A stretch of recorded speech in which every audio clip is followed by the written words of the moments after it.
Ursula K. LeGuin is one of our preeminent writers of science fiction and science fantasy, and she's equally accomplished in many other fields.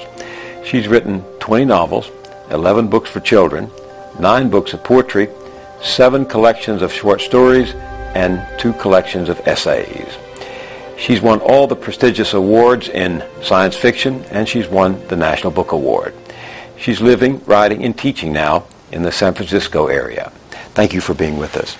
Let's begin with talking about Lathe of Heaven, because our viewers have just seen the film version of it, and it's very much on their mind and my mind. Is that all right? Gladly. 20 years ago, public television came to you, and they said, we want to make a film out of one of your books.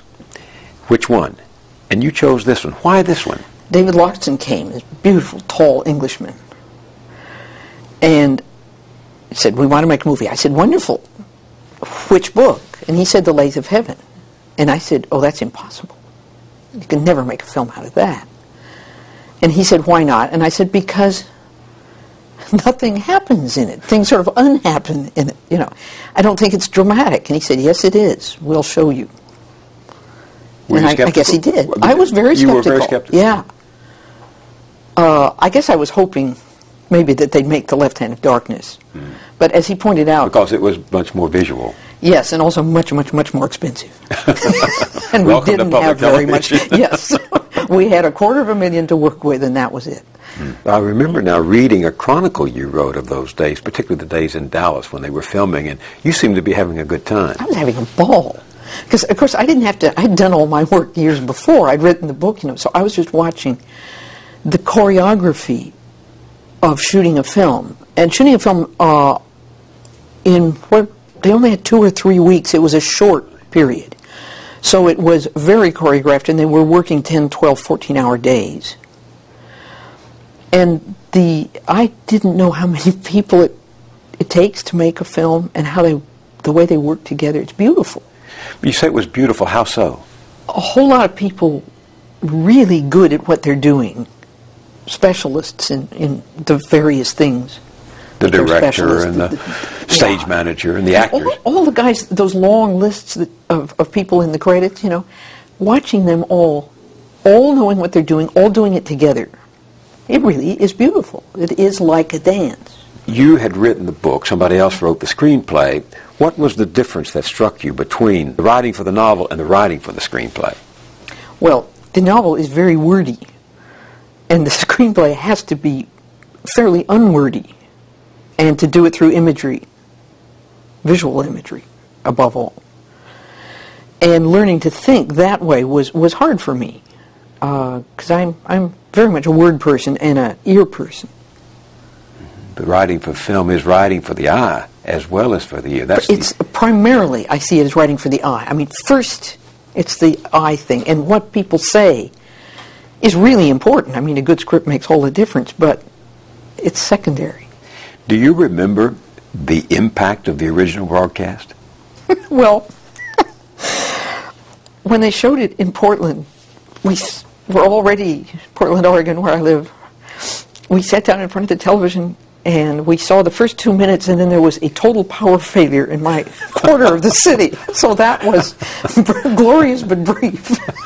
I'm sure someone must have thought it was an anticipation of things to come, because in the novel you project that Portland will melt down in April of 1998.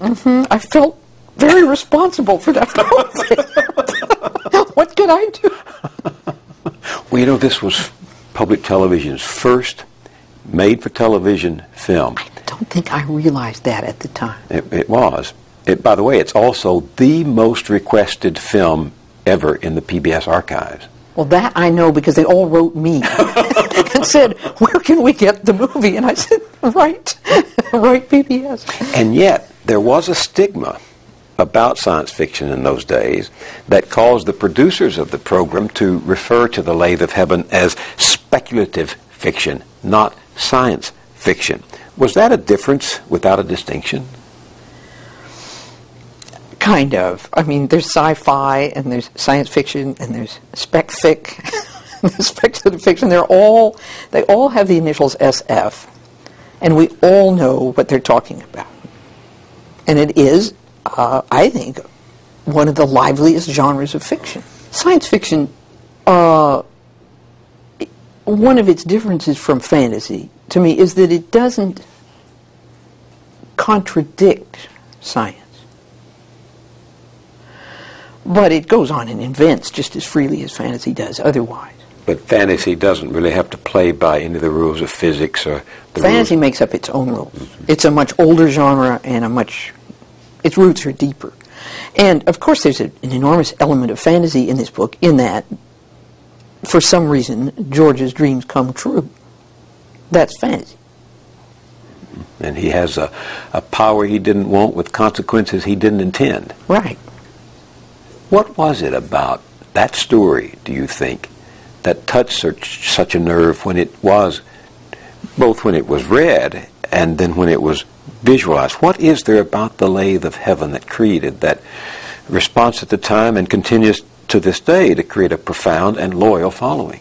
It's kind of like old fairy tales where somebody's trying to do good and is always sort of defeated by reality, because trying to do good just isn't enough. You've also kind of got to be realistic. You've got to go with the flow. You can't push the river, as the Buddhists say.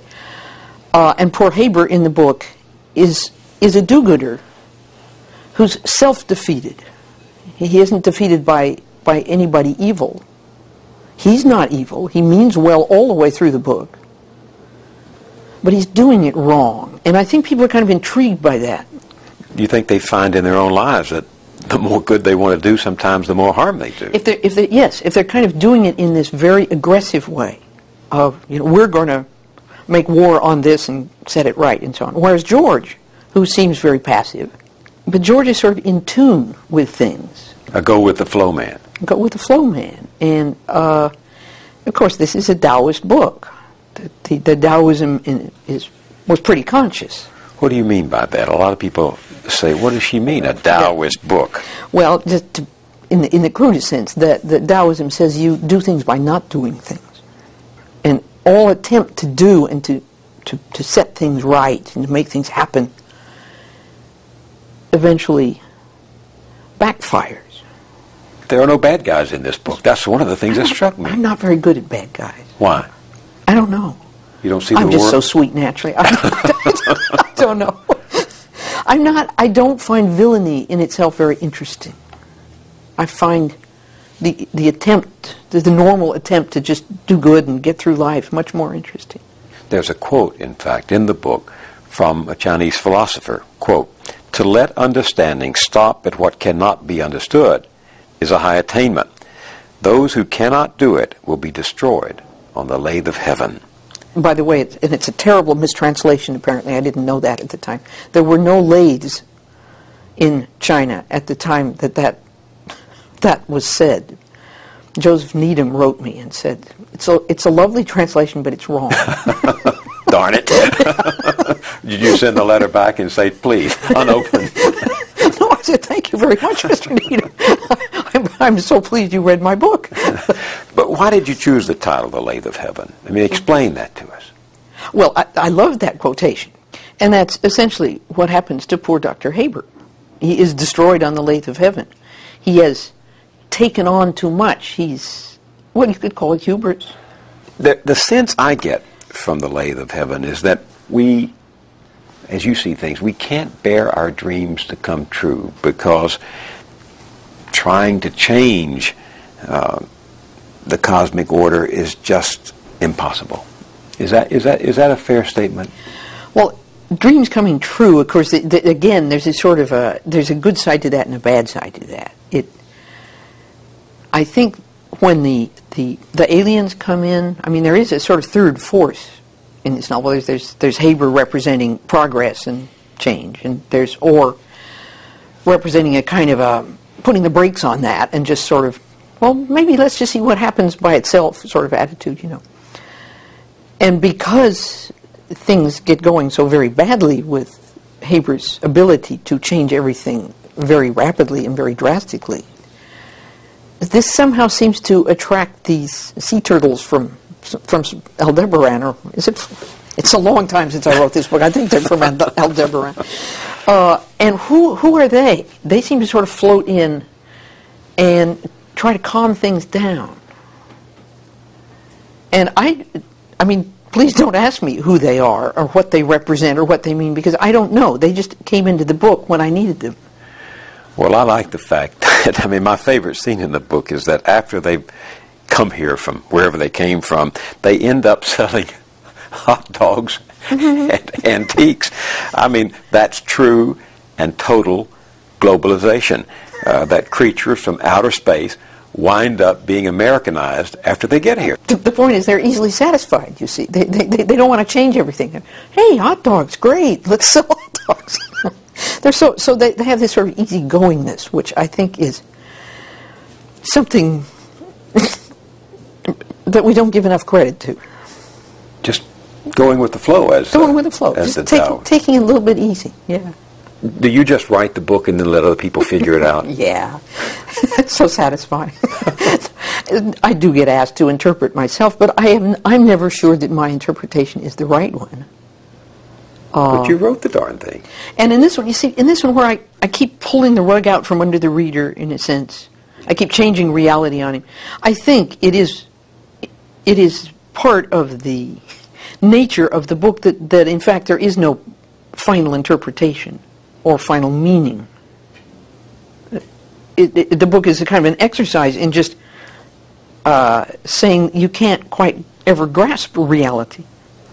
I thought they did a good job in the film, by the way. I didn't know how they would film the unreality, film the dreams, but they did it the same way they shot the rest of the film, almost documentary fashion. We went and talked to Dr. William Dement at Stanford, who's the great dream researcher. Dream research, right. And he and I had corresponded before that. He's an extremely nice man. And he and David Loxton and some of the others talked about how to do the dreams. And the general consensus was that dreams, when you're in a dream, it isn't fuzzy around the edges, and it isn't different colors. It's just like a reality. So film it like reality.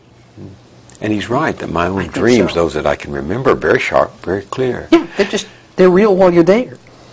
You once said that, when you were talking about writing, you said that you find your characters. They exist in their own right, and all you have to do is look at them. So my question is, where did you find George Orr? I should have said they find me, maybe. And rather than look at them, I've increasingly realized that what I do is listen. And my job as a novelist and a poet is just to listen. To some words that are going to come to me. And sometimes it's somebody's voice, like a character. But sometimes it's just the words, and then that might just be a poem. Words with a resonance and a beat, a rhythm. Sometimes the rhythm comes first and the words come later. But with characters, it's like all of a sudden, sort of, there's George, and George has things to tell me. He has a story to tell me. It sounds terribly mystical. Well, it sounds very creative. So I sit around and wait, as it were. My job when I'm not writing, like this period in my life, is I finished a couple of novels. I just have to wait for the well to refill and for somebody to come talk to me. And then sometimes I simply follow the character. Sometimes I don't plan much. This I couldn't plan very much because of the constant change of the dreams. I sort of had to let George dream and find out what he dreamed and then figure out what Haber would do with it, which was fun. So when you started out, you didn't know where this was going to take you, or you were going to take it, the story? Pretty much. Characters. I think this is the first book I wrote that I pretty much winged it. I read that you do like to think it through and know where you're going. Yeah, I think to start a novel without a pretty clear idea of where you're going to end up is unwise, tactically speaking. I've tried it too often and got stuck on page 40, because I didn't know where I was going, where the book was going. But you don't always know how you're going to get there. Sometimes you do, and sometimes you don't. It varies from author to author, and certainly with me from book to book. And this one was probably the first time I just sort of said, how can I tell where this book is going if he's going to dream the world new every couple of chapters? You know, how could I plot that out without just getting inside some sort of a cage? Except for his dreams, George is such an ordinary guy. Yeah, I like George. He's a nice guy. He's very strong. He's really, you know, he really resists Haber all the way through. But some critic called him a moral jellyfish. Oh, yeah. Well, and I use the jellyfish image. I think that critic was, you know, the book starts with an image of jellyfish drifting. Because I love that image because nothing is more passive than a jellyfish in a sense. Some of them can't really steer themselves. They just follow the currents. And yet, they're a very successful, beautiful old life form. You know, I wouldn't want the ocean to not have jellyfish. And they have survived. They have survived through many eons. Like the ordinary George Ors. I mean, like, I don't want to carry this too far. But no, but exactly, that's it. Like George, he gives when he has to give. He hangs in there when he has to hang in there, and he survives. And poor Haber doesn't. Would the story have been different if the dreamer had been a woman? I have wondered that. If the dreamer had been a woman, and then we had Dr. Haber, there would have been the whole gender thing about a man pushing a woman around, which I think would have been wrong. Would have been, it's nothing to do with the story. And it would have put in a slant that would have been merely confusing, I think. Haber could be a woman, which would have been kind of interesting, and George a man. Why could he have been? Well, because they're people, you know, it isn't a gender thing. Haber's general, his ambition, his wish to do good, his wish to control, that's not male. That's just human. For a while after you started writing, your protagonists were male. Then in the late 1970s, I think, with The Eye of the Heron, the male protagonist in that novel simply says one day, well, he insists on dying. And he dies. He gets himself shot. Gets himself shot. And the heart of the story becomes his sidekick, a woman. Was that a deliberate move on your part? No, it took me by surprise. And I sort of told poor Lev, you can't die on me. And he said, but that's what I have to do, sort of. Which made me realize that he wasn't the center of the book. And that the woman was. And I had to sort of adjust to that. And how so? What difference does it make? I don't know what difference it makes in the creative process. Yeah. It was just a place I had to go.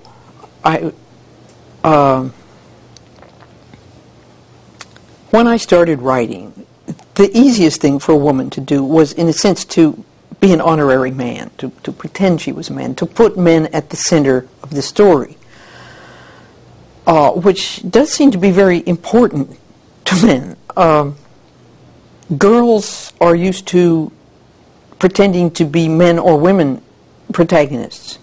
Boys very often refuse to identify with a woman protagonist in kids' books. And this seems to go on into adulthood, that men just can't have their masculinity compromised even by pretending to be a heroine for a little while. But this strikes me as kind of sad and probably not necessary, because I think most men and women have both men and women inside them, lots of them, and are capable of being much more than they're told they're capable of being. So anyway, when I realized finally, thanks to feminists, that, you know, I sort of had to sit down and say, well, ain't I a woman? And if I am a woman, why am I writing as a man? And it was a big step for me, because there are differences in sensibility, there are differences in audience. I knew I would lose some audience if I put women at the center of a story. I knew I would get accused of being a shrill and ranting feminist, which I was. But it was worth it because it kind of put me more in the center of my own being, to not pretend that I was male, or that I thought that the world revolved around men.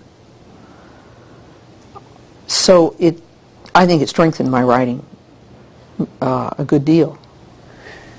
Do you think that if you were writing The Lathe of Heaven today because of this, you would write it differently? That's always a tough question. But the book pretty much did what I wanted to do, so therefore, why would I change it? And what was it it did? Be itself. Just say whatever it is it says. It was a good tell story. The story, yeah. Did you write it with a message? No. Just to tell a good story? No. But there is this whole aspect of the story is this kind of combat between a strong, powerful, dominating will and an apparently weak, passive, non-dominating will. There's a struggle going on, and that struggle does have meanings, but I don't think it has a message exactly.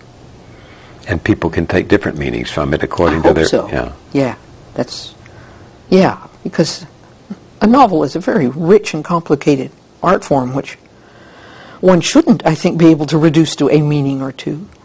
But the message I would take from The Lathe of Heaven, I think, might apply to writers as well. Be careful what you wish for, you might get it. Absolutely. If there's a message, that's probably it. Well, thank you very much for this time and this conversation. Thank you. More Lathe of Heaven at 13.org. Your attempts to use my dreams to make the world a better place can destroy it. What did you dream, George? You don't have a simple brain, my friend. Nor a crazy one. Nobody can play God. You change one thing and everything changes. To let understanding stop at what cannot be understood is a high